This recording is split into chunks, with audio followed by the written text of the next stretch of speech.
Friends, ఎలా ఉన్నారు? బాగున్నారా? ఈరోజు మనం రాజుల బిర్యానీ ఎలా తయారు చేసుకోవాలో తెలుసుకుందామా? బిర్యానీకి కావలసిన ఐటమ్స్: ముందుగా మిక్సీ జార్లో హోల్ గరం మసాలా, అల్లం వెల్లుల్లి అన్నీ వేసి పేస్ట్ చేసుకోవాలి. ఉప్పు, కారం, ధనియాల పొడి, పసుపు. ముందుగా చికెన్ తీసుకొని చికెన్లో ఉప్పు, కారం, ధనియాల పొడి, పసుపు యాడ్ చేసుకోవాలి. తర్వాత దీనిలోకి ముందుగా రెడీ చేసి పెట్టుకున్న మసాలా పేస్ట్ కూడా యాడ్ చేసుకోవాలి. యాడ్ చేసుకొని అంతా కలిసేలా కలుపుకోవాలి. తర్వాత దీనిలోకి ఆయిల్ యాడ్ చేసుకొని మసాలా ముక్కలకి పట్టేలా కలుపుకోవాలి. స్టవ్ ఆన్ చేసుకొని చికెన్ పొయ్యి మీద పెట్టుకోవాలి. 5 minutes చికెన్ ఫ్రై చేయాలి. తర్వాత దీనిలోకి వాటర్ యాడ్ చేసుకోవాలి.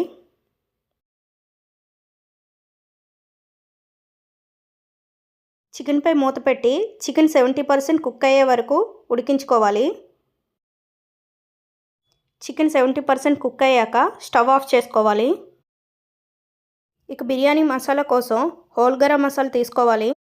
మిక్సీ జార్లో అల్లం వెల్లుల్లితో పాటు హోల్ గరం మసాలా వేసి మిక్సీ చేసుకోవాలి.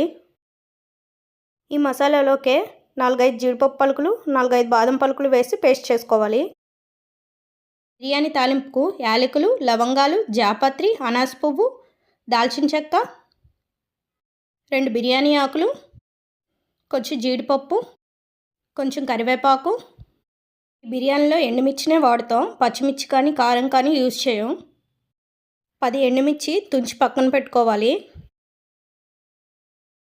ఈ బిర్యానీకి చిన్న ఆనియన్స్ అయితే చాలా బాగుంటాయి, పెద్దవైతే ముక్కలుగా కోసుకోవాలి. పర్సన్స్ బట్టి రైస్ తీసుకోవాలి. ముందుగా స్టవ్ ఆన్ చేసి ఆనియన్స్ ఫ్రై చేసుకోవాలి. ఆనియన్స్ ఫ్రై అయ్యాక తీసి పక్కన పెట్టుకోవాలి. అదే ఆయిల్లో ముందుగా రెడీ చేసి పెట్టుకున్న స్పైసెస్ అన్నీ యాడ్ చేసి తాలింపు వేసుకోవాలి.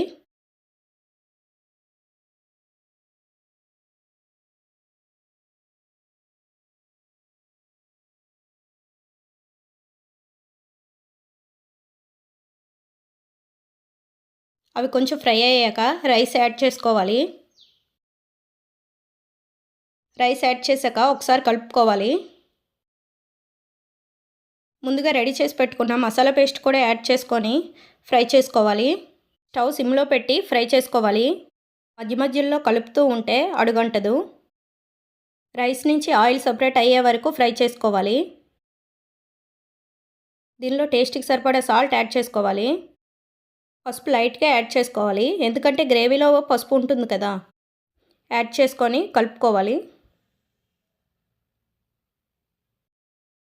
ఇక రైస్ నుంచి ఆయిల్ సపరేట్ అవుతుందన్నప్పుడు చికెన్ గ్రేవీ కూడా యాడ్ చేసుకోవాలి.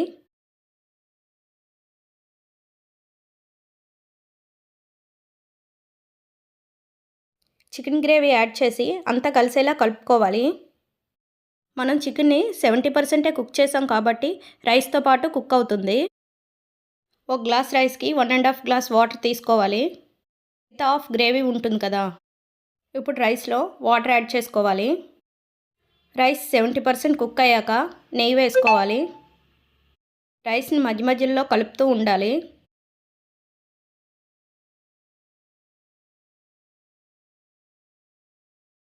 రైస్ 80% కుక్ అయ్యాక సిమ్లో పెట్టి కుక్ చేసుకోవాలి.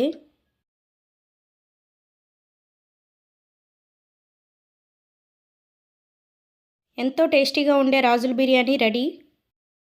ఒకసారి ట్రై చేసి టేస్ట్ ఎలా ఉందో కామెంట్ చేయండి.